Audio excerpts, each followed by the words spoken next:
waa codka abuur cusub iyo barnaamijkeennii hal aayad oo aan idiin soo jeedinayo anigoo magacaygu yahay Nuur Xasan. Efesos cutubka 2 aayadda 8. Idinku waxaad ku badbaadeen nimco xagga rumaysadka, mana aha wax xaggiina ka yimid.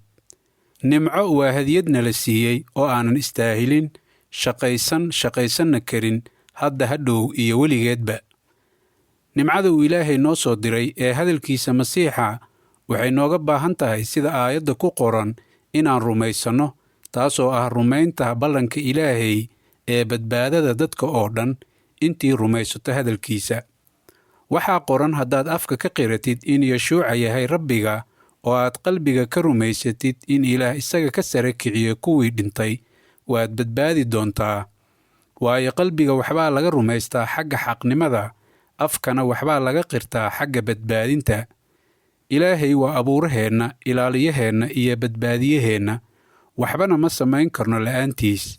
Rabbiga boqortooyadiisa daahirka ah awooddeenna kuma tegi karno, balse waa hadiyad rabbaani ah oo ay tahay inaan ku aqbalno rumaysad, oo ah inaan aaminno waxa uu Ilaahay noo qabtay oo ah qorshihiisa la hubo ee cafiska dembigeenna ah. Dhegaystow, annaga dembiilayaal ayaan nahay. Haddii uusan Eebbe dembiga naga xoreyn, annaga iskama dhaqi karno dembigeenna ilaa uu asaga nooga dhaqo dhiig daahir ah, taasoo uu Eebbe noo sameeyey kadib markuu noo soo diray hadalkiisa Masiixa. Naxariista iyo nimcada Ilaahay kuma imaanin doonisteenna, ee waxay ku timid Ilaahay jacaylkiisa uu dadka oo dhan u qabo. Maanta waxaan haysannaa fursad laga yaabo inaysan dib dambe noo soo mari doonin, waayo ma garanayno waqtiga aan dunidan ka tegayno.